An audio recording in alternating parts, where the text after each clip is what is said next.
we back with another reflection on the Daily Vedantic. Today's reflection is on a question I got recently in one of our weekly hangouts here in Venice, where we go through the texts each Friday morning. If you'd like to join, by the way, you can shoot me a note on Instagram and I'll make sure you have all the details. The question that I got is, what happens if you start to study this philosophy and you start to notice separation between you and friends or family? And it's a natural question. If someone recognizes that they have a problem with alcohol, for example, they drink less, they might see less of the friends that love to booze. If someone goes to AA, Alcoholics Anonymous, and abstains from drinking, then they might spend a lot less time at the bar. That could be the best thing for them, and you just gave them the courage to do so. In the beginning, it can feel like friction. A lot of it is in our own minds. It doesn't actually exist. I still have all of the same friends that I had when I used to party pretty late into the night. Now I'm in bed at like 8:30, and it is the greatest thing ever. I will also add, it is the greatest thing ever. I love my morning time, and yet it feels like it was yesterday that I was up until 3 and sleeping until 10, 11 a.m. Even in running my company in my 20s, I would stay up until 3, knocking out emails, knocking out work, and get to the office around 10. And I thought, I'm just a night owl. That's who I am. How idiotic I was. Your friend group, or the times that you hang out with them, might shift, might change a little bit. I will say, if you need to be drinking to be with one of your friends, they aren't your friend. But let's say you're worried about your friend group or your family dynamics shifting, or there being judgment around going deep into a philosophy that they don't understand or have never heard of before. Well, I'll say one, the dynamics will shift naturally. Nothing will feel unnatural. You will just make the conscious choice, you know what? I'm going to leave the dinner at 8:30, at 9. If you start to prioritize great sleep, I mean that more metaphorically than literally. But as you start to shift your priorities, although I will say I do that literally, and not only do I love it, but my friends actually secretly like it too, because then they end up getting better sleep. They end up shutting it down at 9:30 instead of 11:30. But that literal case aside, metaphorically, when you start adhering to these higher ideals internally, as it is said in the philosophy, it renders all your actions attractive. In other words, everything you start doing just has a little more finesse to it, a little more success to it, a little more harmony to it. And your friends or your family that at first might have thought, that thing that so-and-so keeps talking about, never heard of that before. Within a year or two, they're asking, what book should I read on that?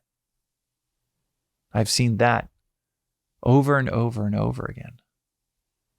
Not because you're doing anything miraculous, but just because they see your life, the world, start to orient itself around you.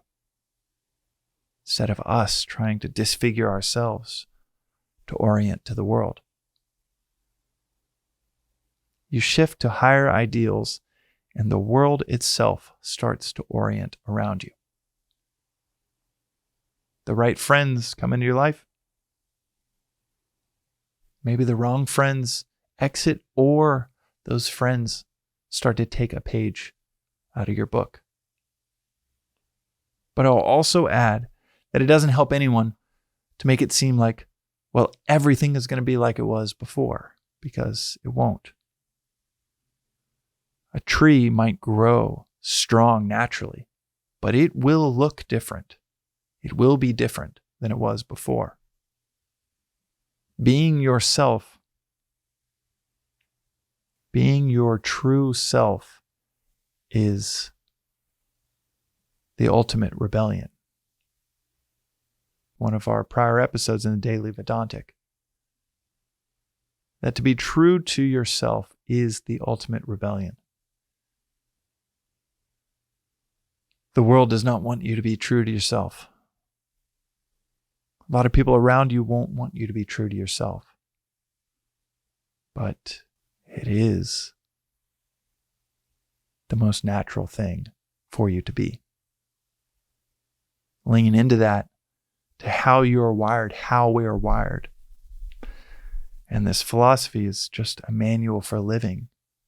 Lean into the manual for living and you just start to see all of these things go well around you. But on the other side of the ultimate rebellion, two things happen. The people that genuinely want the best for you,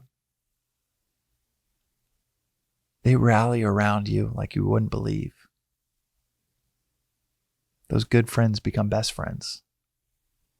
Those family members become extremely powerful community for your own development. And they've been waiting for you to do this. Maybe your whole life. And maybe they never even articulated it in their own minds. But when they see it happening, you'll see that dynamic with them shift. That dynamic become a beautiful bond between you and them.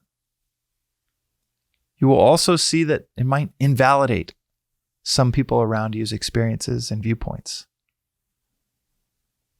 My dad, I remember one of my trips to India, I was leaving our three daughters and I was going over only for about a week.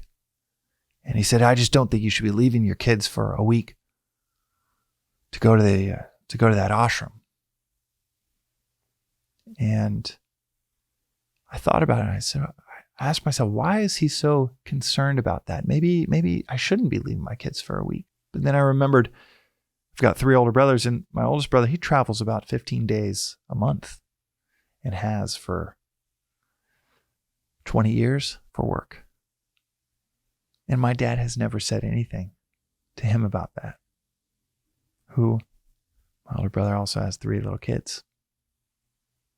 I realized that if I was having to go to New York for some business meeting and I asked my dad to come along, he'd be on the next flight out. 2 weeks in New York for some business thing, well, that makes total sense. But 7 days at an ashram in India, that was something that not only didn't make sense to him, but he took it as an invalidation of his own belief system. So you can expect that will happen. That people will feel like your views might invalidate theirs. Kind of like the friend that says, you know what, I'm going to dial back my drinking. To the other friend that loves to booze, that is not what they want to hear. But when you are truly yourself, you realize that being truly you is your gospel to the world. On the other side of that invalidation or that friction, that willingness to be misunderstood, you give permission for everyone around you to be their true self. And not all at once, but one by one, they start to take that permission. And it's not just this upward spiral within your own development in life. It starts to happen to those around you. At the end of the day, this philosophy is really clear, and it's one of our episodes a few weeks ago. The most important work we do for those around us is the work we do on ourselves. And when we lift ourselves up, you lift up the entire world around you without even trying. You know, it's that old phrase, you got to see it to be it. To take that metaphor further, when that one friend says, you know what, I'm going to dial back my drinking, you become the example for others to be that as well. Whether it is running companies, being a great friend, or being a great spouse. From the outside looking in, it's still essentially the same life that I had 10 years ago before this philosophy. Only now it's with a whole lot more success and a lot more harmony every single day and a whole lot less stress. Those are just the material benefits of this philosophy. But what is so much more special than that is the work that we do on ourselves ends up being the most impactful thing we can do for those around us. I can't even believe it works so simply like that. But that's what we're told, and that has been my experience. So to get at the heart of the question of what happens within your relationships with those around you when you start to pay attention to a philosophy like this, even go deep within a philosophy like this, well, what happens is you have a clear understanding of the best way you can positively impact all of those people around you. That is today's reflection on the Daily Vedantic. We'll see you next time.